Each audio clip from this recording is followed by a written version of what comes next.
Alhamdulillahirrahmanirrahim teman-teman, terima kasih sudah kembali lagi ke Nyoreteng Desa di Al-Amsar Sing Desa Mendunia. Semoga video-video kami bisa memberikan pencerahan untuk teman-teman semua. Dan tentunya semoga puasa teman-teman diterima oleh Allah Subhanahu wa Ta'ala, puasa kita ya, dan teman-teman selalu diberikan perlindungan oleh Allah Subhanahu wa Ta'ala dimanapun teman-teman berada. Amin, amin, amin ya Rabbal Alamin. Melanjutkan pembahasan haid nih Mas Ustadz. Iya. Di masjid dekat rumah itu kan awalnya masjid tuh ya bentuknya kotak biasa nih ya, teman-teman bisa lihat di gambar di sini, kotak, ada selasar. Nah terus berapa tahun kemudian itu ditambah lagi selasarnya, ditambah lagi sebelah kanan masjidnya itu. Nah itu nggak ada bangunannya Mas gitu kan, nggak ada kotak bangunan ini. Nah tapi mungkin berawal tahun atau akhir tahun entah lupa, itu yang sebelah kanan ini itu jadi ada ruangan Mas, kaca gitu Mas, bukan selasar blong lagi gitu. Nah nanti pernah dapat ilmunya gitu ya, pernah dapat ceramah kalau perempuan tadi kan Mas Ustadz juga ngasih tahu juga kan nggak boleh ke masjid gitu ya, perempuan duduk di masjid oh iya duduk di masjid gitu kan nggak boleh. Nah itu kondisinya tuh masjid itu definisinya apa Mas gitu kan, itu tuh selasar tuh masjid bukan. Dan ya gimana Mas, boleh nggak tuh wanita haid duduk di masjid selasar itu? Ya baik, pertanyaannya bagus ya. Ini sangat berkaitannya dengan kehidupan kita sehari-hari ya. Masjid, berbicara masjid itu definisinya tanah yang diwakafkan untuk sholat. Kita kadang tertipu dengan ini ya, kalau ngeliat bangunan gede, oh itu masjid tuh, padahal belum tentu masjid.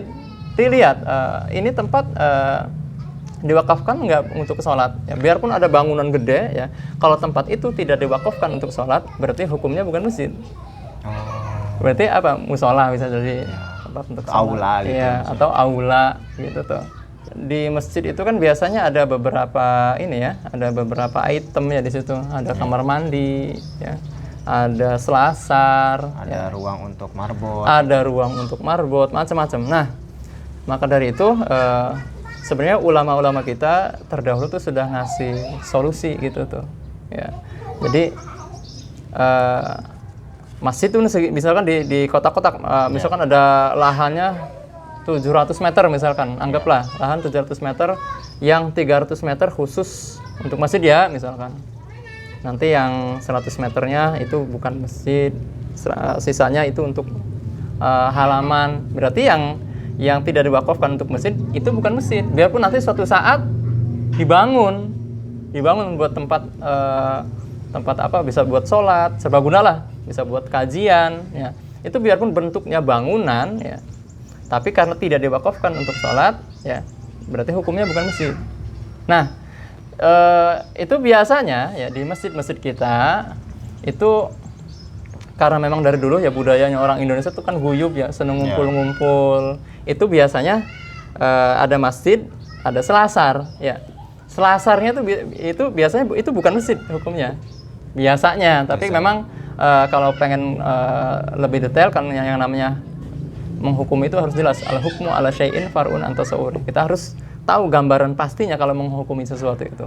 Jadi biasanya sebegitu, selasar ya, yang samping-samping biarpun ada kemudian ke depan diperlebar ya, itu biasanya untuk memfasilitasi ibu-ibu yang lagi haid, itu biasanya nanti duduk di situ di luar, tetap bisa mendengarkan kajian. Nah yang haid itu tempatnya di situ, yang tidak haid di dalam.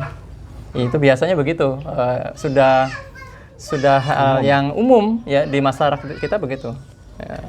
Oke, nah kalau misalkan maaf nanti lanjut ya Mas. Kalau misalkan tadi kan Mas itu ukurannya ini, ada selasar baru. Nah kalau misalkan pemilik masjid, berarti tergantung ya, kalau pemilik masjidnya bilang, nih selasar ini saya wakafkan jadinya untuk tempat sholat masjid, berarti nggak boleh? Gitu. Nggak boleh jadinya. Jadi kalau misalnya tadi kan awalnya ini doang kotak ini, tapi setelah ada pembangunan ini buat sholat gitu, berarti nggak boleh gitu untuk wanita haid duduk di situ. Tapi kalau nggak ada pernyataan itu, berarti masih walaupun jadi bangunan seperti apapun nggak apa-apa? Nggak apa-apa, ya. Karena hukumnya bukan masjid. Atau kalau kondisinya gini Mas, kan ya banyaknya masjid itu ya nanti kalau di Masjid Rumah Nanti sih kayaknya masjidnya Nanti nggak tahu ya, tapi Iya. kalau kondisinya gini Mas, yang mewakafkannya itu nggak bilang apa-apa. Jadi masjid itu makin besar mungkin ya Mas. Terus orang ya sholat juga nambah di situ. Tapi waktu awal tuh mewakafkannya cuma sekotak itu gitu Mas. Nah itu gimana tuh Mas? Jawabannya wallahu a'lam.